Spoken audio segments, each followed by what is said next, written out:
vomiting since 3 days. Patient was apparently well 10 days back when he developed pain abdomen, which was acute in onset and rapidly progressive. It was situated initially around the umbilicus and then shifted to right lower abdomen. It was sharp in nature, exacerbated by coughing and walking, and not relieved by any measure. Pain was radiating and very severe, present throughout the day, and limiting the patient's ability to walk and perform daily activities. He noticed a mass in the region 2 days later, which was extremely tender and painful. It was ovoid in shape and around 5 centimeters in size. It was associated with fever, which was continuous, non-documented, associated with chills and rigors, and relieved only on medication. Vomiting was present since last 3 days. It occurs 4 to 5 times a day, about with no distinct relation to meals. It is non-projectile, copious in amount, watery, and contains whatever he eats or drinks. It is bitter in taste. There is no blood in the vomitus, and there is nausea associated with the vomiting. There is history of loss of appetite for the last 10 days and no history of loss of weight. There is no history of dyspepsia, constipation, or parasitic infection. There is no history suggestive of metastasis. There is no history of lumps or waxing and waning abdominal pain in the past. There is no history of any surgery or long-term drug intake. Patient has no comorbidities. There is no history of tuberculosis in the past, and there is no history of surgeries in the family. Patient takes mixed Indian diet. He is a tobacco chewer for the last 15 years. He used to consume 3 packets of gutka per day. His bowel and bladder habits are normal. He is unable to get adequate sleep for the past 10 days due to severe pain and is able to sleep around only 2 to 3 hours at a stretch. Now Aditi will be presenting the examination. General physical examination. Patient was examined after taking informed consent in a well-lit room with patient lying down comfortably. There was a cannula in situ in the left hand. Patient was oriented to time, place, and person. Performance status is 70 by Karnofsky scale. Nutrition status is good. He has normal build. His mid-upper arm circumference is 18 cm. BMI could not be calculated because he refused to stand. There is no pallor. There is no clinical evidence of any other macro or micronutrient deficiency. Hydration status is good. Pulse rate is 92 per minute, regular, normal in character, no radial or radiofemoral delay. Respiratory rate is 15 per minute and thoraco-abdominal type. Blood pressure is 118 by 74 millimeters of mercury in right arm supine position. There is no clinical evidence of icterus, clubbing cyanosis, generalized lymphadenopathy, and paleoedema. Examination of the abdomen. Patient was examined in supine position after exposing from nipples to waist. Privacy of the patient was maintained. Inspection. The abdomen is not distended. The umbilicus is inverted and midway between the xiphoid and the pubic symphysis. All quadrants move equally with respiration. There is no visible lump in the abdomen. There are no visible pulsations. There are no venous prominences, scars, sinus, fistulae, or pigmentation. Palpation. There is a globular, tender, intra-abdominal, well-localized mass in the right iliac fossa, which is not moving with respiration and is of size around 4 cm by 5 cm. Margins of the swelling are regular. It is firm in consistency and is immobile. No pulsations are present on the lump. There is no organomegaly and no subcutaneous periumbilical deposits present. On percussion, liver donus is heard in the fifth intercostal space and liver span is 11.5 centimeters. Percussion over the lump is not done because it's very painful. Auscultation, the bowel sounds are heard. Lymph node examination, there is no supraclavicular lymphadenopathy, no axillary lymphadenopathy, and all the other systems were normal. The provisional diagnosis, 38-year-old gentleman with complaints of abdominal pain, vomiting, and fever with intra-abdominal lump in the right iliac fossa is likely to be a case of appendicular lump without any clinical evidence of complications. Thank you. The problem, what happened? This was the number you had since morning. This is the number since morning. Okay, please sit. That is the number then. That's the number. First of all, I'm correcting the history mostly. History and examination both have their problems, but we'll take the history first. Patient is Mr. Haribabu. There is nothing wrong in it, but most of the description of history is in past tense. Because you would have finished and then you would be talking. Or if you're very keen that you are communicating, now it doesn't matter how many are here, first of all. These are the interested ones. And I'm interested in teaching, so it works. So just focus. Okay? Now, so patient Haribabu, you know what I do, is or was. 38-year gentleman married. You don't need 38-year-old, 5-year-old, because you make somebody old even as the person is born. So 38-year gentleman, this is fine. Pain right lower abdomen for 10 days. Be careful on this, because this history is classical. You would be very inclined to put it the classical appendicitis way. If it is not present, don't have to. Pain in the right lower abdomen, 10 days. Mass in the right lower abdomen and fever, 10 days. Now, there is no point clubbing the two, because mass in the right lower abdomen, 8 days. Fever, now you can write continuous or intermittent at this moment. Or fever with chills and rigors, 8 days. So that becomes a separate entity here. Because to club pain and fever would not be a smart idea. Pain and lump would have still come. And vomiting, 3 days. Okay. And then, when you're saying this, you automatically got yourself into a position of comfort. Pain, 10 days. Mass, 8 days. Fever, continuous or intermittent? Continuous, 8 days. And vomiting off and on 3 days. You can't be vomiting the whole time. You'll be vomiting off and on only. Am I right? And can you inform the others who probably went to the old entity, there is some confusion, somebody, any one of you can do that, so that they can all come. So that's the history. I'm just correcting what you've written. I mean, history could be a very important part of your presentation. Clear? So it is not in present tense. We'll say patient, Haribabu, 38-year-old gentleman, married, Hindu caterer by profession, resident of Nangloi, presented to Southern Hospital Emergency with chief complaints of pain right lower abdomen. Clear? 10 days. Mass in the right lower abdomen, 8 days. Fever, continuous, 8 days, and vomitings off and on 3 days. You can't have vomitings continuously. This is clear? Now this is fine. I think you've taken it very well. Patient is apparently well 10 days back when he developed pain in the abdomen. Now, you have mentioned pain in the lower abdomen already, but if you want to make it different, you can make it pain abdomen. Which was, what was it in the lower abdomen? So pain in the lower abdomen, which was acute in onset and rapidly progressive. Now, unlike a lump, the progression of pain is not a story. So you can actually, the patient had pain which was acute in onset and persistent. What do you mean by progressive? Okay, acute in onset with rapidly increasing severity. Progressive is usually something which is like quantifiable, lump. Mass. See, lump grew in size. It was sharp in nature, correct? But here sharp doesn't help. What would you like to say instead? I just want to know the Stabbing, crampy.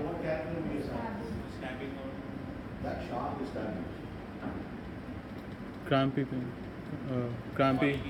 Colicky. Colicky. Because that's all that mouth matters. We are not interested in. The sharp is a description of a patient, and you're giving history of present illness after you've taken the history.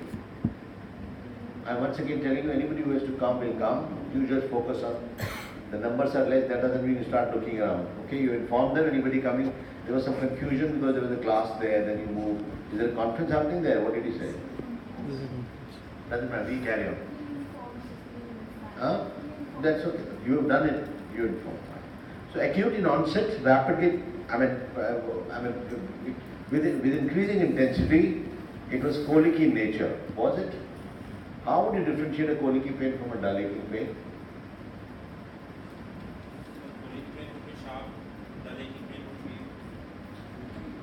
And getting on listening. The colicky pain would be intermittent. Okay. The aching pain would persist throughout. Okay. The aching pain will be diffuse. Okay. It's a very common question asked and most people don't answer it correctly. That's why I'm asking. Anybody here? Sharp clenching type intermittent pain, which is so severe that the patient is tossing in the bed, and it is relieved by antispasmodics and Pressure and? associated with bradycardia and Yes. Sweating. To define it completely, I think in your class in what I taught this, tossing in the bed associated with vomitings and with bradycardia. What is the bradycardia? Due to excessive pain receptor levels. Okay. Pain की वजह से What is the vomiting? excessive Urinary colic produces vomiting. pain. So because of the pain, there is excessive parasympathetic stimulation which causes reverse. So therefore there is a non-bilious vomiting with colic pain. And don't say it is due to reverse peristalsis, which is a common answer. That is incorrect. Even a patient with dysmenorrhea will have a vomiting which is projectile and non-bilious because there is pylorospasm. Why pylorospasm happens is because when we shift this, and I'll have a blackboard, I'll show you. Is that clear, Rohit? Yes, sir. Did you understand? Yes, sir. So colic pain and dilating pain are differentiated based on what Aditi just mentioned. Parasympathetic dominance and sympathetic dominance. Chandan, just close that door. Now, if there is sympathetic dominance, there will be tachycardia. Peritonitis produces tachycardia. When appendicitis perforates, tachycardia. When inflammation occurs, tachycardia. As long as it is a colic pain, bradycardia. So how would you know an intestinal obstruction which is dynamic has become strangulation? Tachycardia. Pain is replaced by tenderness. Pain is gone. Pain is due to hyperperistalsis again. The moment the pain is gone, tenderness is replacing it with strangulation. Bradycardia switch to tachycardia, mostly pain. Then guarding, tenderness, peritonism features, which are absent. Rebound and Colic pain is relieved by pressure. Why is it relieved by pressure? Because the tube, which has peristalsis, which is active. You apply pressure, that's a relief. Inflammatory pain is made worse on pressure. Pain, which is colic, like she said, urinary colic, dysmenorrhea, the patient is tossing in the bed. In peritonitis, the patient is still on the bed. That's a relief. Very important point. Don't try to just beat around sharp and whatever. So the pain was colic or non-colic? So it was a colic pain, which was, as you can see, it was sharp in nature, exacerbated by coughing and walking, and not relieved by any measures. Pain was not radiating. Now you come to past tense again. See? Stick to one tense. So it will be better to say past. All presentations are in past tense. All presentations are in past tense. It was not radiating. What do you mean by radiation, Aditi?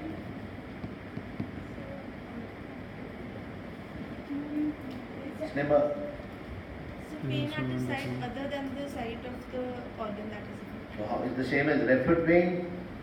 So no, the referred pain is due to the same the nerve, same nerve involved or same. nerve supplying the How do you same differentiate dermatome. a local pain from a referred pain?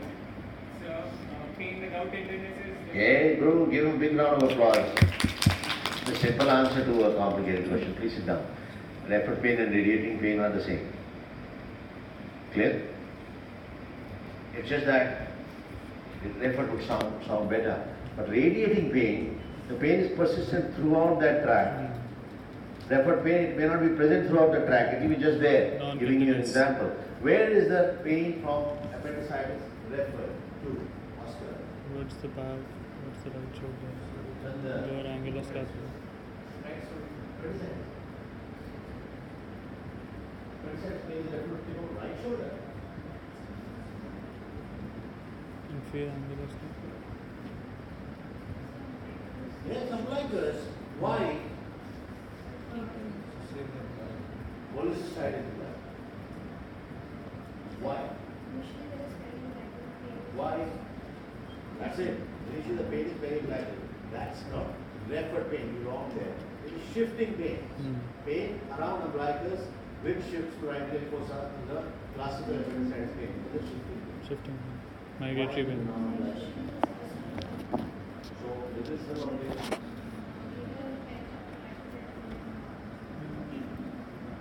T10. T10. Which other pain, please don't talk. Which other pains are there for those like this? Is the issue. Testes and ovary. They all have the same repertoire. So testicular torsion is a differential diagnosis of appendicitis. You look for scrotum. If you don't, the examination is incomplete. And you know already what I'm saying. Epididymolysis, torsion of testes, both will produce a referred pain around umbilicus, which, as he said, is without tenderness there. Tenderness goes to where the problem is, and problem is in the right leg fossa. There is tenderness in the right leg fossa. Chandan, are you clear? And where is the pain of cholecystitis referred? Shoulder. Then why? C3234.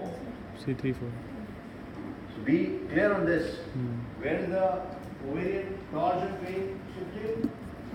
Umbilicus. That's why facial words, ovarian torsion, ruptured ovarian follicle in female is the differential diagnosis. That is testicular torsion, epididymolysis can be a differential diagnosis of Appendicitis.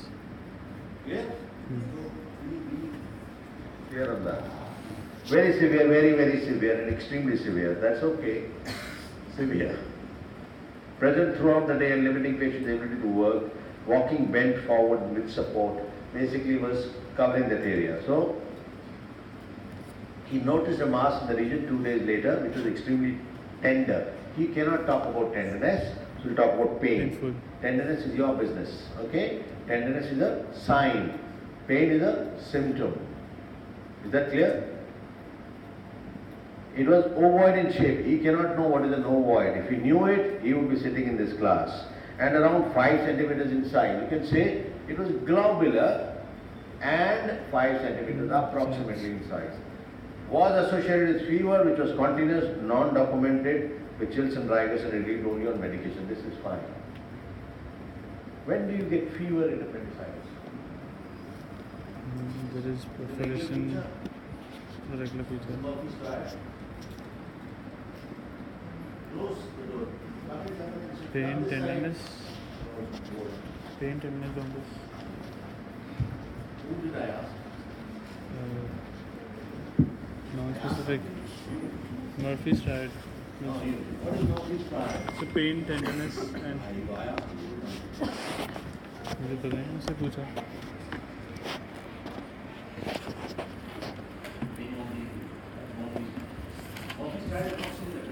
Remember the two constant symptoms and two constant signs of appendicitis are symptoms first.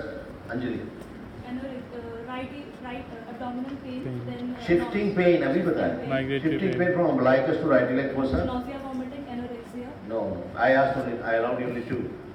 So shifting pain, that is one, and anorexia symptoms. And signs, tachycardia and tenderness in the right leg fossa.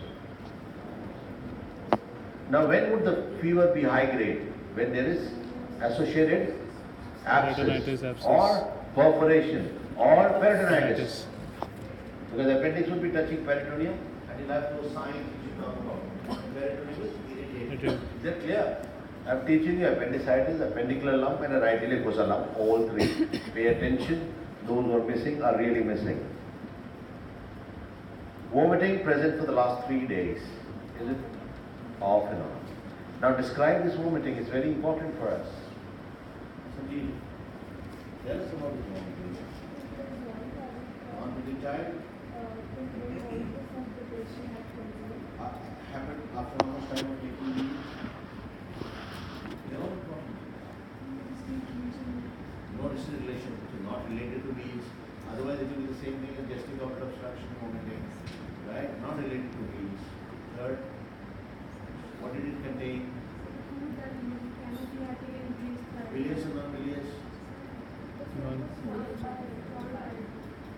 So, tell us everything clear. Mostly it is non-bilious and it is only pure colicky pain associated vomiting. Is that clear? Anything else in vomiting? So, what do you cover when you're vomiting? When did it happen? How much time after meals? Was it related to meals or not? Was it projectile, not projectile? What did the vomiters have? You mentioned there is no hematemesis that I have seen. Most of it can be covered. Please sit down. Copious amount of water it contains whatever he eats or drinks. It is bitter in taste. What does that mean? Why do you want to put bitter? Bilious. There is no blood. There is nausea associated with vomiting. Nausea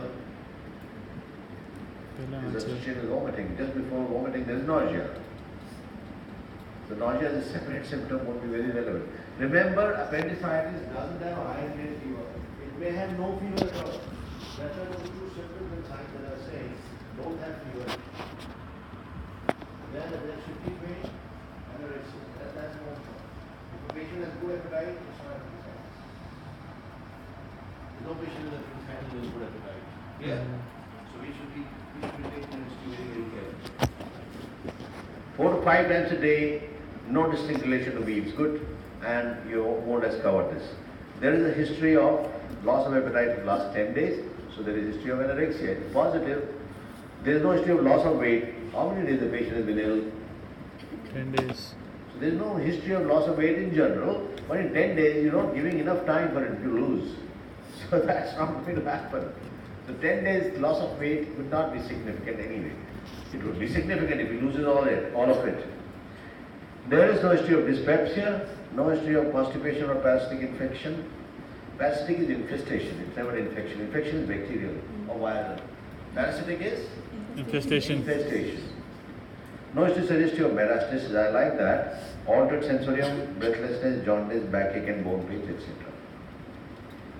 There is no history of lumps or vaccine. I don't understand this. What does that mean? Don't bother. There is no past history suggestive of appendicitis or acute abdomen. Appendicitis is an acute abdomen. Right? We'll just come to what is acute abdomen. Some definition. There is no history of any surgery or long-term drug intake. Patient has no comorbidities, perfectly fine. No history of tuberculosis in the past. There is no history of surgeries in the family. How would surgeries in the family affect him? Considering that around 1/3 patients of appendicitis may have a first-degree relative. Take that history, No history of appendicitis. So there is no history of appendicitis in the family, that's fine. But surgery, why don't they all have surgery? They may never have surgery. Because a lot of appendicitis patients are not operated. They get all right on their own. So don't take that. There is no history of surgeries in the patient. In the family, somebody was operated for a toenail excision. You may be wrong. May not be relevant. You be specific to what you're asking. Family history, there is no family history of appendicitis. There is no family history of cancers. There is no, because you're talking about right leg for so long time. And you should assume that it is appendicitis all the time. Right leg for so long time means that. What is the truth about? Define.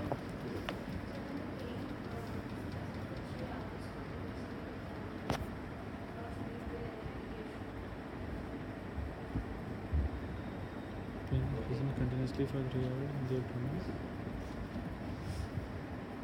This is the definition given by Sir Zachary Pope.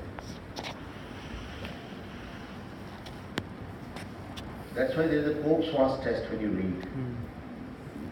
His name was Sir Zachary Pope.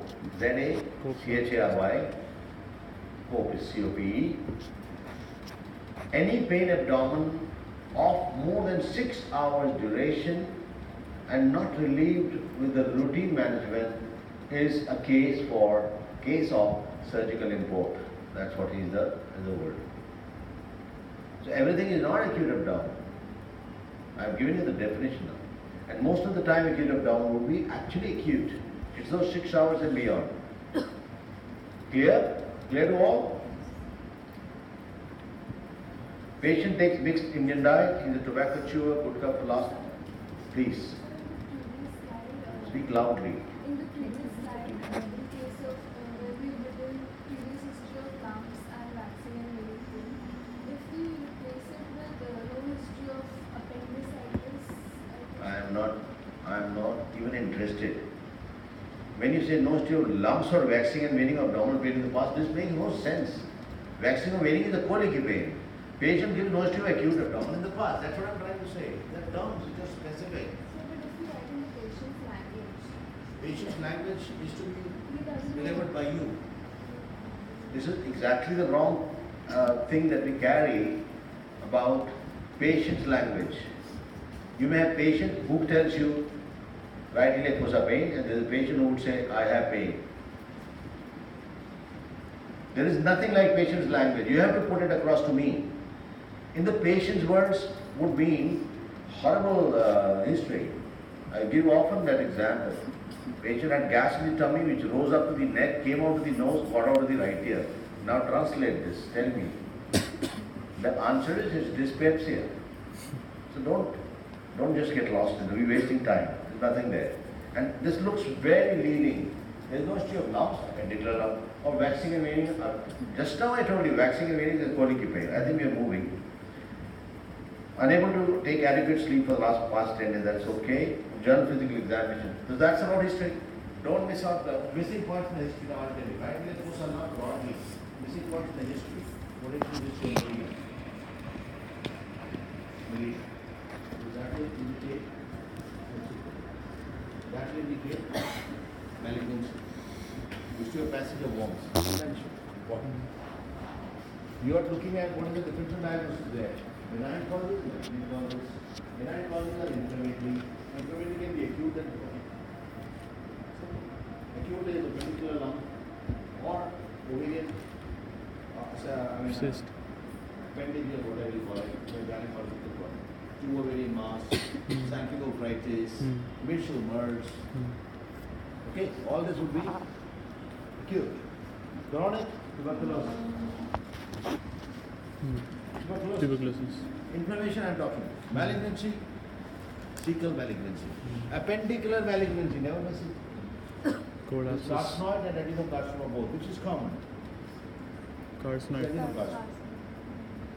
Appendix is the most common site for carcinoid, but that's not the most common tumor in appendix. Exactly like the most common cause of hernia in women is also inguinal hernia. The most common femoral hernia is more common In females. So they're two different things. Clear? So appendicular lump, and to take history of all this. You did not, it's a male patient, am I right? So you would not need to take the gynecological or menstrual history, but suppose I am extrapolating, if this was a lady, you would take history of menstruation, related issues, ectopics in the past, obstetrics history properly. All this is important. Is that clear? And for cecal malignancy, what history to take? What are the usual symptoms?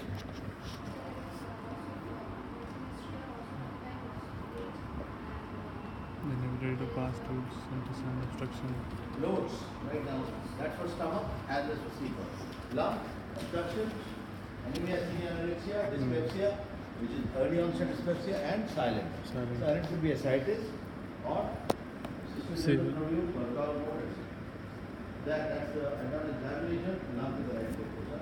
But history of angina is very important. They do get anemia because of that. They bleed. Right-sided growths are ulcerated. Ulcerative type. Left-sided growths are Stenosis. Left are Annular. associated with obstruction, right are associated with bleeding. Bleeding. So they produce more features of bleeding than the left side. Left side if the bleeding happens, it is fresh blood. Right side if the bleeding happens, it is altered blood because the blood traverses through the colon, bacteria acts upon it and make it into melena. Is that clear? Yes. Can Yes, we sir. have a loud yes? Yes, sir. Now, if you look at the whole thing from the point of view of this case, it may not be relevant, but always have that history in mind. Because you have taken no history of metastasis. Why did you take history of metastasis when you did not take primary history of primary malignancy? It won't make sense. 10 days history, what history of metastasis will the patient give you? So it should be falling in place.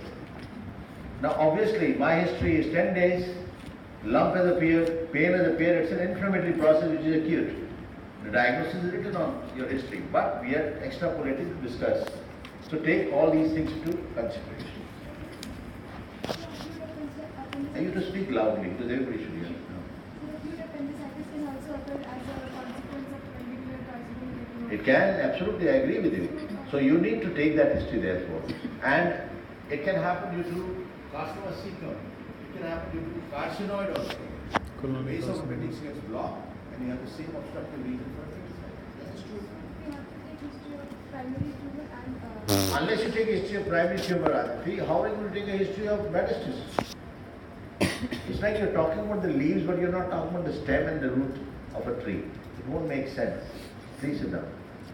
Now, general physical examination was reasonably well done. I must appreciate that. Patient was examined after taking informed consent in a well-lit room with patient lying down.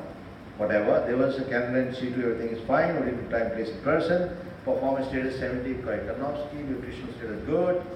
He has normal belt and mid-arm circumference she has mentioned. BMI she could not take, so she covered it up with mid-arm circumference. BMI, there is no pallor.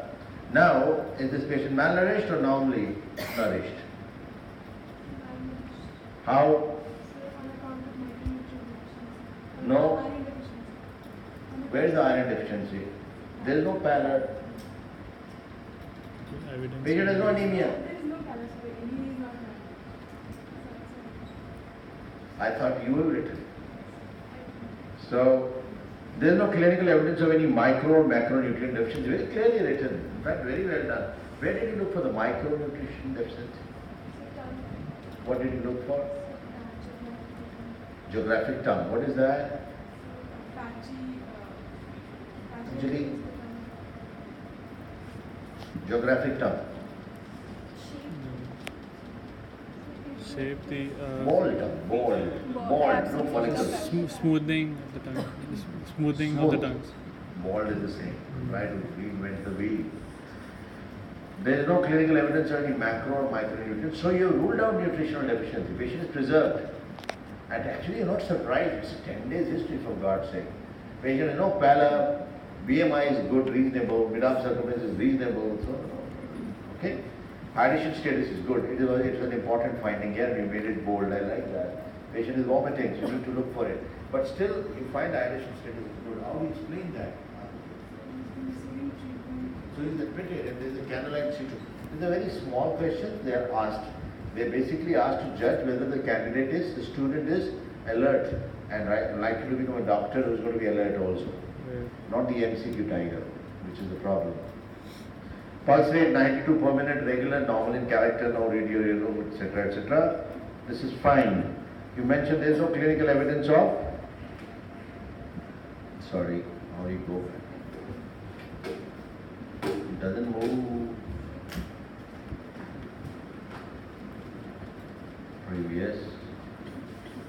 There is no clinical evidence of icterus, clubbing, cyanosis, generalized lymphadenopathy and preledema. Quickly, what is generalized lymphadenopathy? I am just revising for you. Then I'll get on with business. Define quickly. Two and more non-continuous lymph nodes, group of lymph nodes are involved. Good. Examination of where do you look for preledema, Aditi? Median malleolus or shin? Shin. You can do it against the bone. Please sit down. Okay. And how long do you press it? 30 seconds. How long do you watch it? About 30 seconds. 30 seconds? Abdomen not distended, correct. Inverted, What? midway between defoid, this Reaction, you have mentioned. All quadrants moving well. There is no visible lump 30 seconds. in the abdomen. No visible pulsation. There are no visible peristalsis would be important here. Why? Abnormal was then 30 seconds.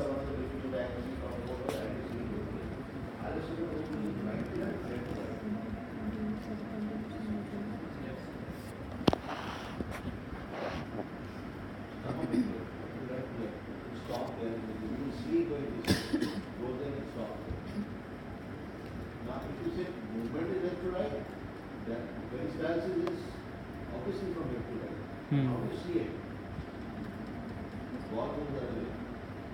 Right. Left to right.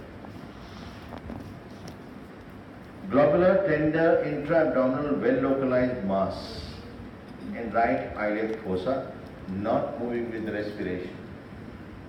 And of size 4 into 5 centimeters, margins are regular. What's wrong with this statement if anybody tells me? So it is not moving with respiration, it is way below. And so how can Right iliac fossa lump, we don't comment on. movement on respiration. It has no business to move on respiration. If it had become lumbar maybe, then you could think of giving an argument that kidney moves slow, we will. The right iliac fossa lumps are not supposed to move on respiration. Margins are regular, that's what you're saying, and size is fine. It's firm in consistency and is immobile. Now, is it intraperitoneal or retroperitoneal? There are two things important. Intra-abdominal, then intraperitoneal and Retroperitoneal. How do you differentiate the two?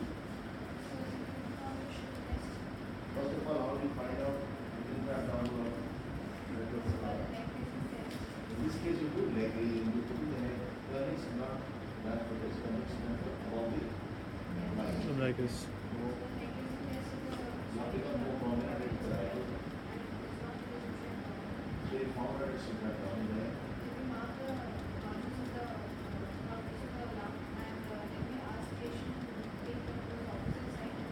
Lateral shift. If it doesn't move, it is Retroperitoneal. no knee elbow test, which is written in your book. That's why I'm specifically asking. Cannot measure it. She mentioned about liver dullness in the 5th. Don't say it is heard. Nobody hears it. Liver dullness is in the 5th intercostal space. Correct? It's a feeling, you see. You hear all right, I'm not denying it, but we don't use that term. Percussion of the lump was not done because it is tender, not painful. Tender. Bowel sounds heard. You mentioned painful, that's some repeating. Lymph node examination, no supraclavicular workout node, no axillary iris lymph node, and all other systems are normal. That's a complete coverage of lymph node examination. Very well done. Provisional diagnosis, and then we'll move. After that, you'll have to pull the screen up and I'll take the class. 38-year-old, so we'll make a 38-year gentleman with complaints of, this is summary. The diagnosis will not include the symptoms. Fever with intra-abdominal lump with the right iliac fossa is likely to be cause of appendicular with the no. So, 38-year gentleman with lump in the right iliac fossa likely to be benign appendicular lump with no clinical evidence of complications. That would be your diagnosis. Summary is fine. Why do you say it is appendicitis? Can we get that screen up? Yes, sir. So that I can use the chalk. Anybody can do it. Points in history for a short Short history. What's in history? so pain, this shifting factor of the pain, first vertical umbilical, then moves to right iliac fossa. So it is Please listen to her. Forget about her. quality pain. They're all looking there. And they're waiting for you to fail.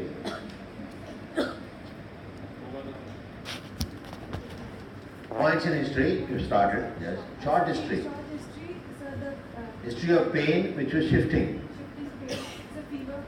History of fever. So, Vomiting. It is not going or what? history of anorexia. We have to do something. How do we write otherwise? Marker. Rohit? Not going? Any problem? On examination, tenderness, provisional, fever, tachycardia, non-going fever, acute inflammation.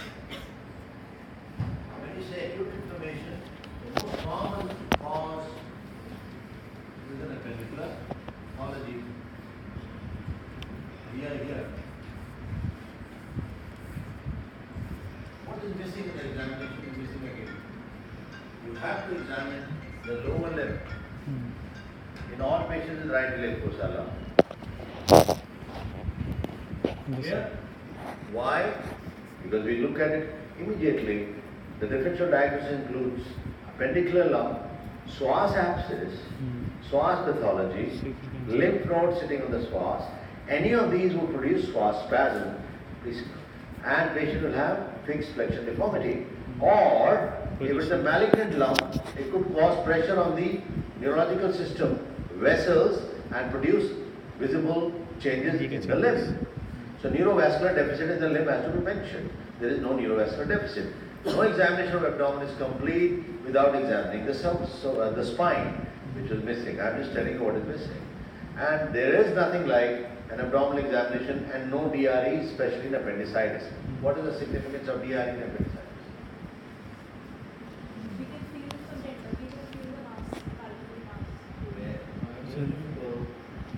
The retrocecal or posterior.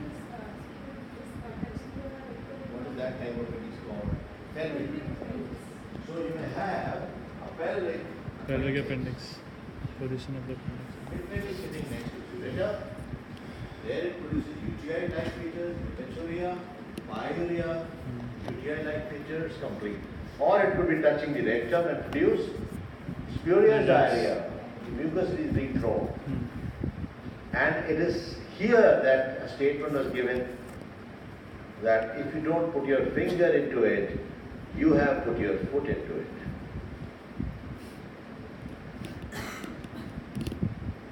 And more often than not, you spell it and mention it wrongly. If you can't put your finger into it, put your foot into it. That is not to be done.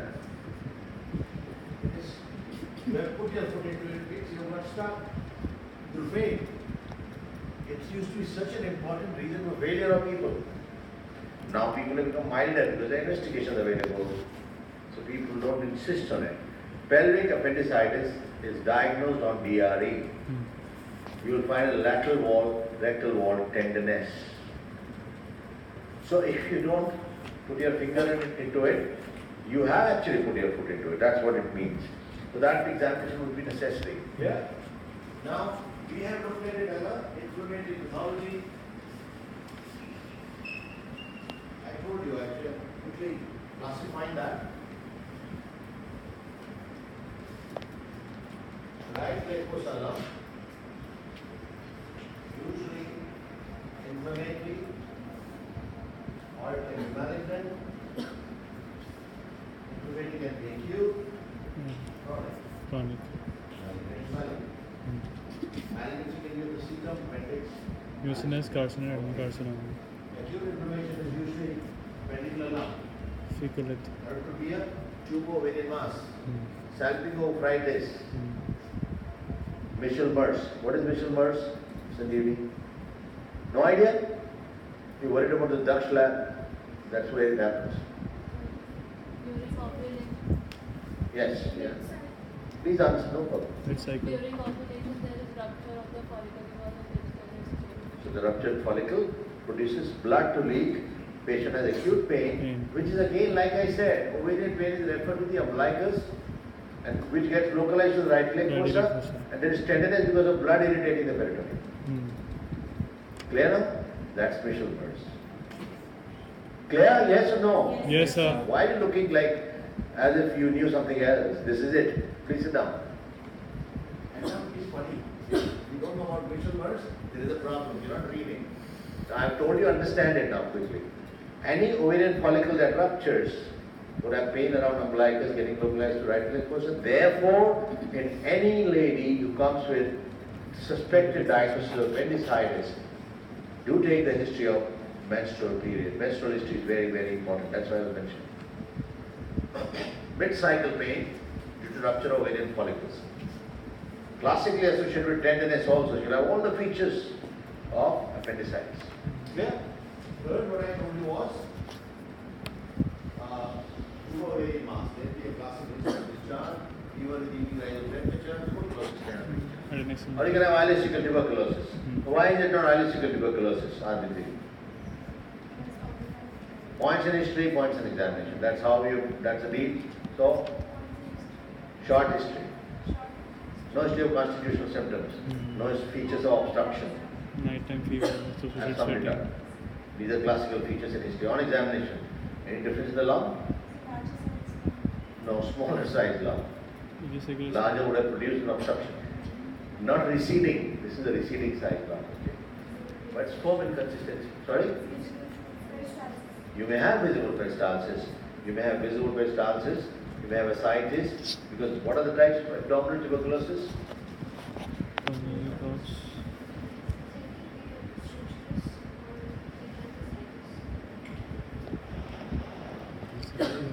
Structures or spurious? If it's infectious this time, so the most common affected area is hypercirculation. It can be either ulcerative or some hyperplastic. So if it involves the peritoneum area, it can be wet or some dry type. Wet type is it's involved with ascites, and dry type is fibrotic changes which is associated with obstructions.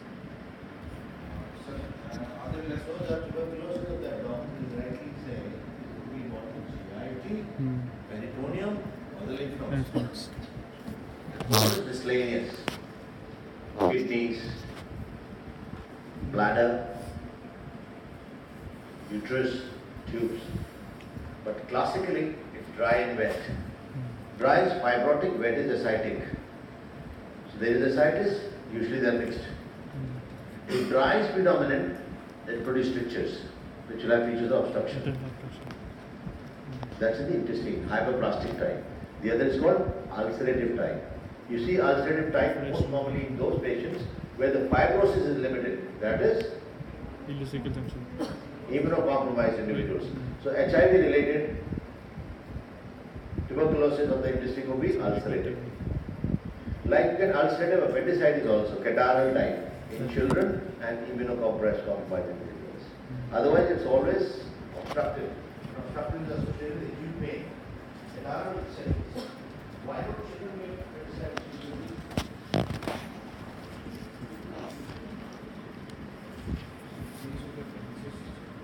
Broad and veins.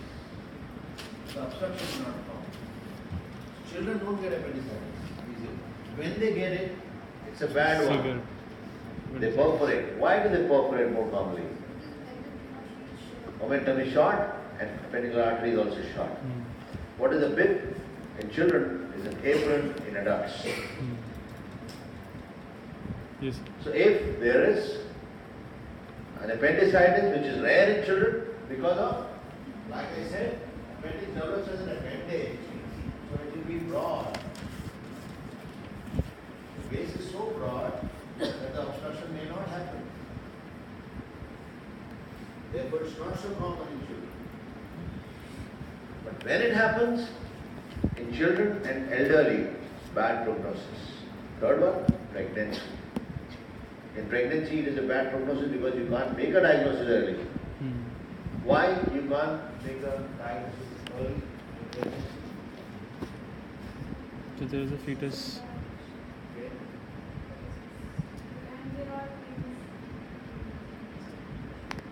Okay. So the abdomen is distended. The abdomen is distended. There is already a fetus in the abdomen. And Why is the diagnosis? Why is pregnancy appendicitis a problem? it could be ectopic. No?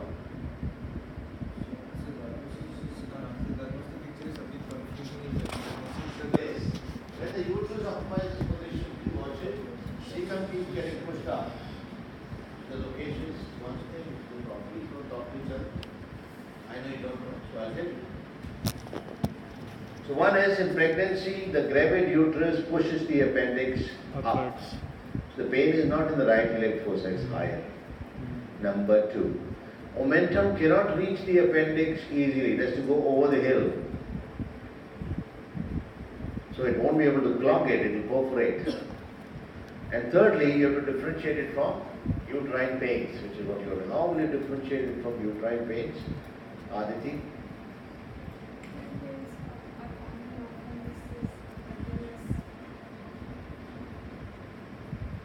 Which test? This is where shift test came. You have tenderness marked. If the patient, the tenderness point moves with uterine, the other moves. Appendix. So, these are special situations where appendicitis is dicey. And then fourth is when there is malignancy accompanying appendicitis. That is base is blocked by carcinoma cecum or carcinoid. That will produce obstruction of the same nature, collection, infection, inflammation, etc. Clear?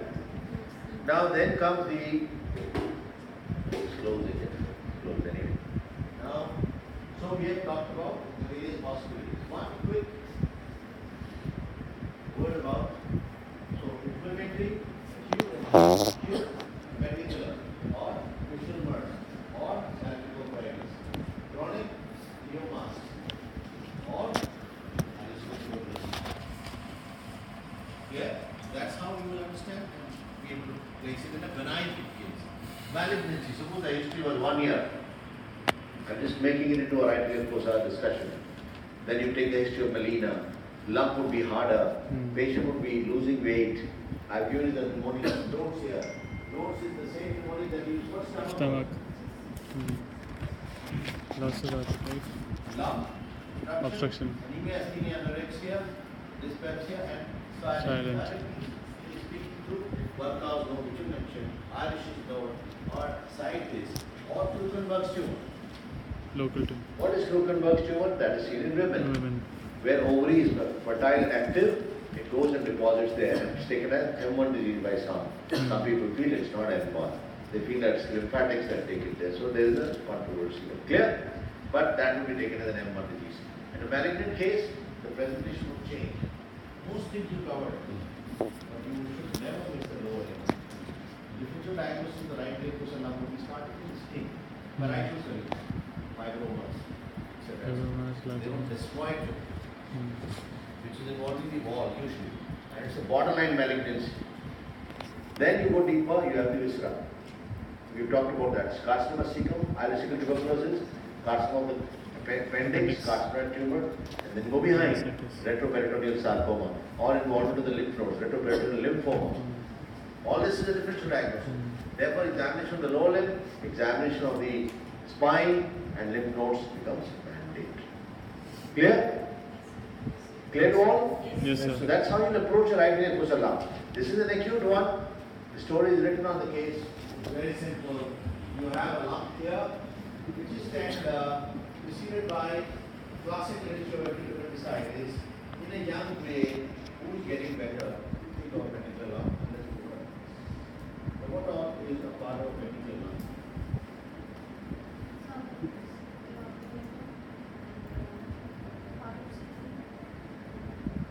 Mesoappendix.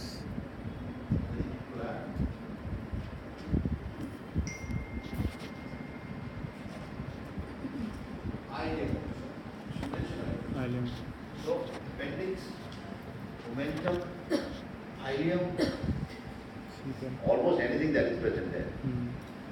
It is a nature's defense mechanism to guard off the inflammation from spreading in. Now, if a patient presents with an appendicular lung, our approach is totally different. How do you proceed? So, what do you do to investigate? Now, then this first. Investigations too? Confirm stage. In this case, you don't have to stage, so investigations to confirm the diagnosis, support the diagnosis, and to treat. What will you do to confirm? Ultrasound, which you rightly mentioned. Anything, you diagnose the appendicular lung. So, total blood count, looking for polymorphs. Ultrasound abdominis. What are the classical features of appendicitis on ultrasound abdomen? USG features. Obstructed, swelled. First of all, target sign is not there. It's wrong. Target sign is even intersection. People place it wrongly.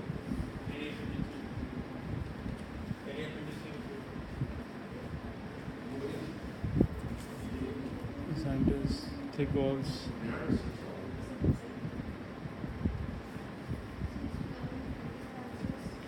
A peristaltic blind loop.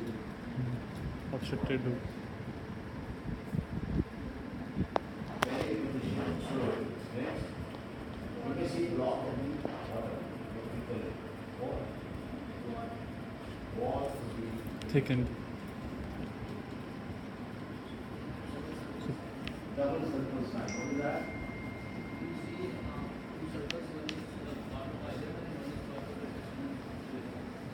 Yes. One is the issue. One is peristaltic. This is cecum and this is appendix. And somewhere here is ileum. Now, there's the probe test. You should never forget. The probe tenderness is missing. Probe test here. Secondly, the probe presses on the cecum. This is the larger circle. And if there is no obstruction here, this will distend. When it does not distend, it's an indirect evidence of obstruction. Then, aperistaltic segment, periappendiceal fluid, block and debottom. These are the features. And then, more importantly, it rules out all the other conditions.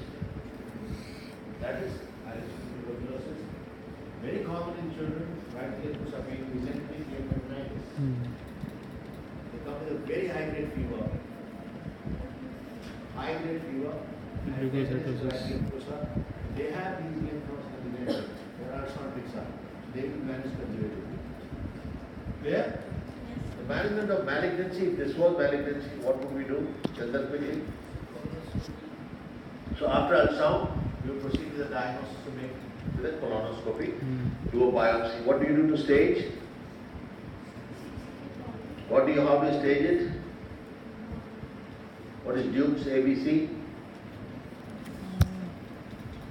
Duke's ABC.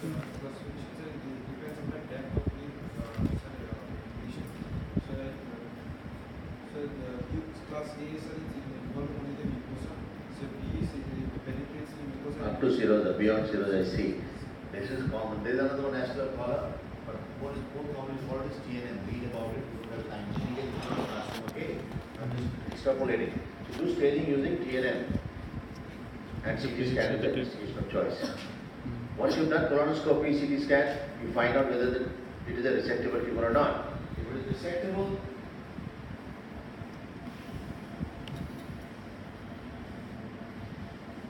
Appendectomy is right hemicolectomy. this is middle colic, this is early colic, this is right colic, and middle colic divides into two. You go quickly to middle colic branches, it's classical right hemicolectomy. Right hemicolectomy. For carcinoid. At the base. Or ileocecal tuberculosis. Or malignancy, you go for extended one. You go right to the left branch and you take on all the lymph nodes. And what is the Turnbull approach? It is Turnbull. Turnbull. Turnbull. UG. Anybody who answers, gets an honors. Turnbull. First of all, write it correctly. URN. Bull is bull. Turnbull is a no-touch technique of doing surgery. That is collectively. What is done? We don't touch the colon. We first ligate the pedicles. Then we handle the colon and mobilize it. The tumor spreads along the vein. There is an improvement and it doesn't make it. But if you really see laparoscopic surgery, the vessels are ligated first. That is a easier approach. So what we do in laparoscopic method is vessels first. Otherwise, we do mobilization with the line of cord and we right down the box and base. We get these vessels from the bases. You try to understand it is en bloc resection, which means taking the lymph nodes along the side. How do you take the lymph nodes? Lymph nodes lie along the vessels. What are the vessels supplying the colon? Right side is basically superior mesenteric up to the left branch of the middle colic. So, ileocolic, right colic and middle colic. They are branches of superior mesenteric artery. Beyond that, it's left. That is inferior mesenteric artery. It should be left colic, sigmoidal and rectal superior. And everything. Clear? Inferior is internal, inferior is not to this. Okay? Superior rectal is the continuation of inferior mesenteric artery. You should know the blood supply. Along that, the lymphatic. So that's about malignancy sorted out. No problem there. This one you write, this one you know, even PG is fine. Extend it. Suppose there is a carcinoid, and the carcinoid of the appendix. Very good. Side and distance from the base. If it is 1 centimeter and more, 1 centimeter, right hemicolectomy. or if it is within 1 centimeter of the base, right hemicolectomy. Usually you find that there are metastases in the liver and carcinoid syndrome does happen in these patients, but there is nothing you need to do for that. We do right hemicolectomy if it is more than 1 centimeter in size and less than 1 centimeter from the base. Adenocarcinoma, same treatment as adenocarcinoma vesicans. That's sorted out with tumor of the most common side of carcinoid appendix. Most common side of carcinoid introduces carcinoid syndrome.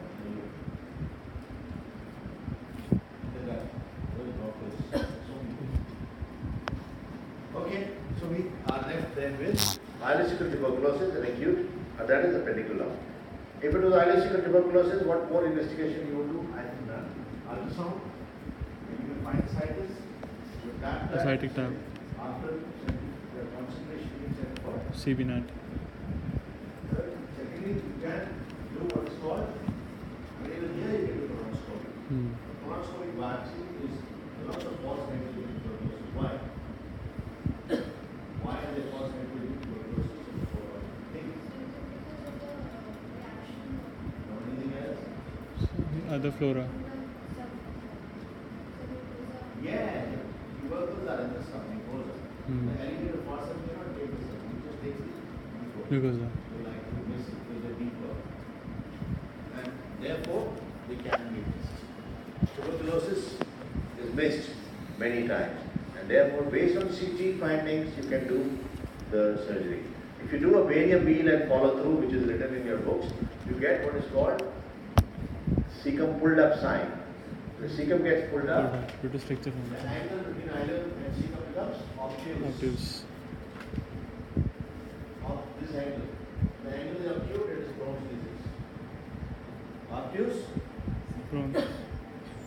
I see. Eyeless. Those are all. Obtuse means tuberculosis. Obtuse is Acute tuberculosis. means Crohn's. Crohn's disease. And there is a string sign of Cantor with the long strictures. Multiple They are feature of Crohn's. Crohn's disease. Short strictures are features of tuberculosis. What is that called when you get too many strictures? Island? 1, 2, 3, 1, 2. There is no dentation. No.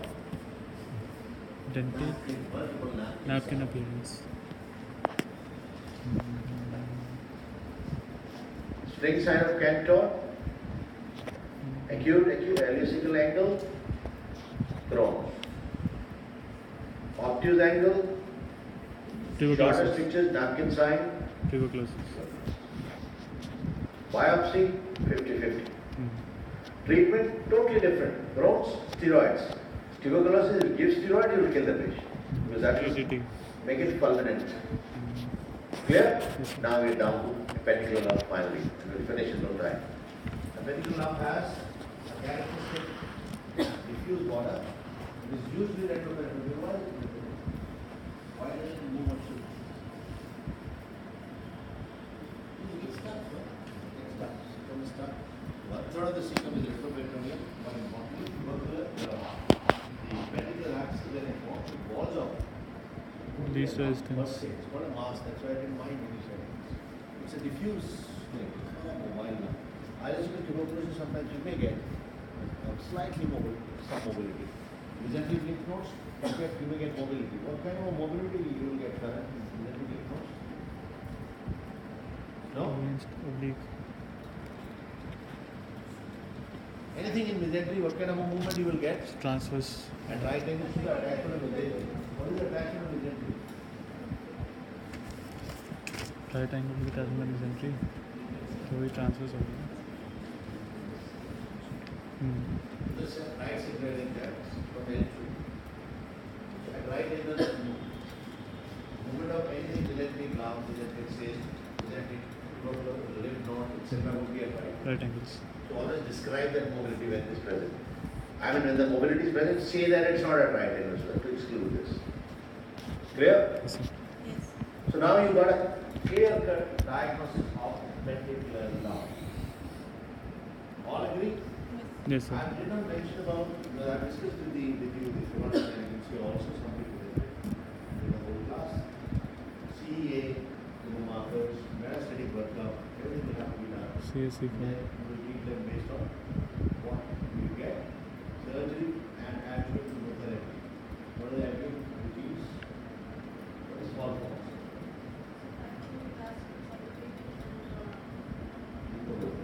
Leucovorin. So, one fox, porphyry. What is porphyry? Loudly? Aortic drop? Yes. So we move to the appendicular lump only now. The appendicular lump would be managed by Appendicits. sharing Regimen.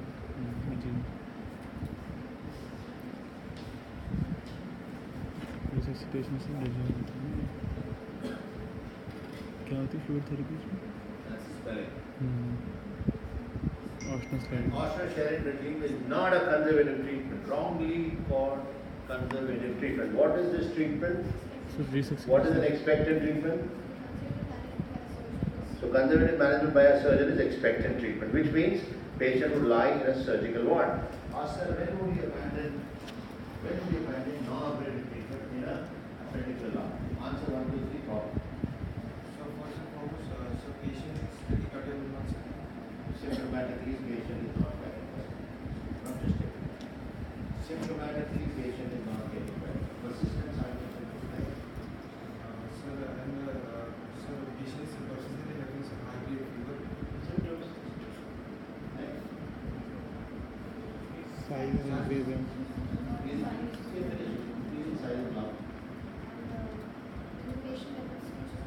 Features of peritonitis, pelvic abscess, perforation peritonitis. What are those features of peritonitis? No, first in History. pain is replaced by tenderness. I just told you. Strangulation, same. Pain gone, tenderness comes in. Bradycardia gone, tachycardia comes in. Leukocytosis comes in. It becomes. Signs of sepsis. This all is a feature of sepsis proceeding. Effusion might happen. High grade fevers. Ascites. And on examination, tenderness is becoming diffuse. Abdomen is guarded and rigid. On DRE, Tenderness. in the rectal wall, lateral walls. This will all go in favor of. In a woman, in a lady, you can put what will you find? Ponicial tenderness. What is a classical tenderness in a lady? When you touch and the pain is unbearable. Rebound. You touch the cervix and it's deeply painful. It's called chandelier sign. Where do you find it? Tubo-ovarian abscess and ectopic. Not to the roof. Or the roof. Ectopic Acutely pregnancy. tender. Ectopic pregnancies and tubo-ovarian abscess. Primary peritonitis. So straight. The moment you tilt, the uterus moves the other way around. And the whole thing is chandelier sign. You see the chandeliers? You don't need to write. Chandelier sign. It's seen in primary peritonitis associated with gynecological problems. Clear? Now appendicular lump is managed by osteochondrosis, which is an expected treatment. Unless it's an abscess. What is the management of an abscess, Chandan? They would know. That's why I'm asking please. Open drainage. What is the characteristic of this drainage? You know, right? This is a Provisional. I make an incision which is called gridiron Gridiron incision. Get a gridiron incision. I go down, then what do you do? Dissect the mesoappendix. Muscle cutting. So we don't give gridiron. Which incision is the muscle cutting? Lands incision. Rutherford Morris and Rutherford. incision is muscle cutting. Good. What next? We go down. Do we open the peritoneum or we don't? We go upwards. We don't open the peritoneum. We go We extend behind upwards. And we open the peritoneum with our finger and put the brain there. Do you do appendicectomy in this case? No, sir. Appendicectomy after 6 weeks. Many times you don't find appendix at that time. You just find fecal. It's all sloughed off. Never ever, please sit down, never ever go through the peritoneum. It's a retroperitoneal drainage after making a muscle cutting incision, which is Rutherford Morris and that's an abscess, not at all. Otherwise, osteochondrosis, what is osteochondrosis?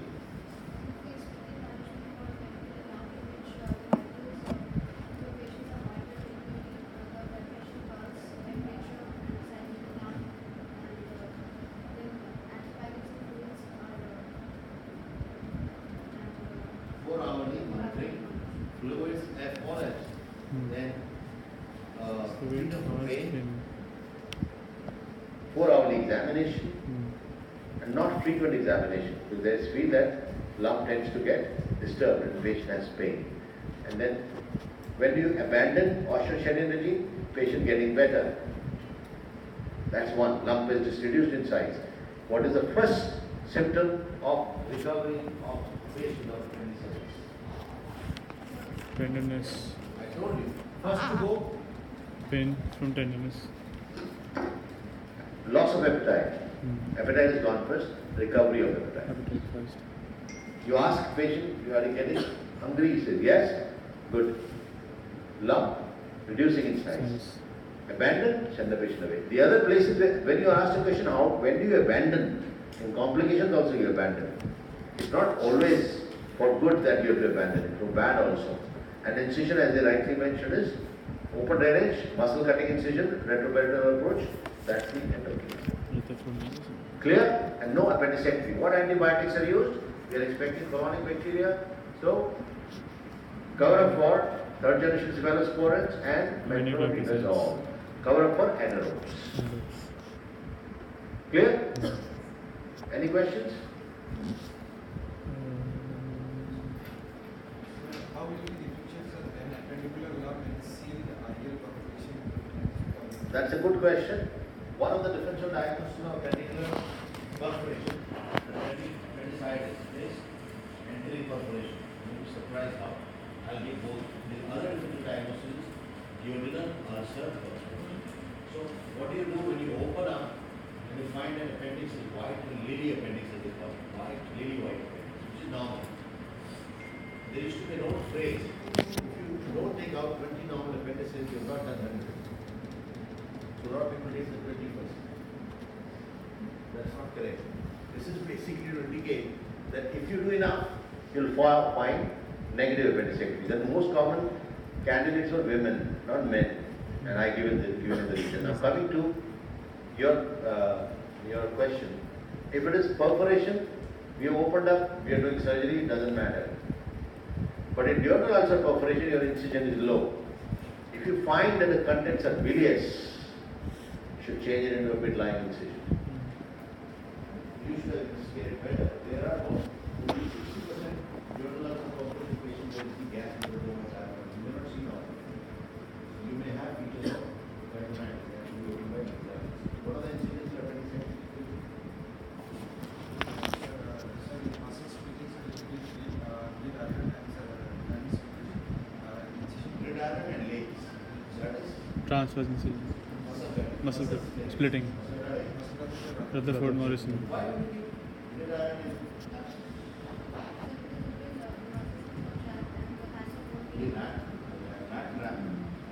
Like a flap mechanism. Why not do the peritoneal? Get the bowel in the way.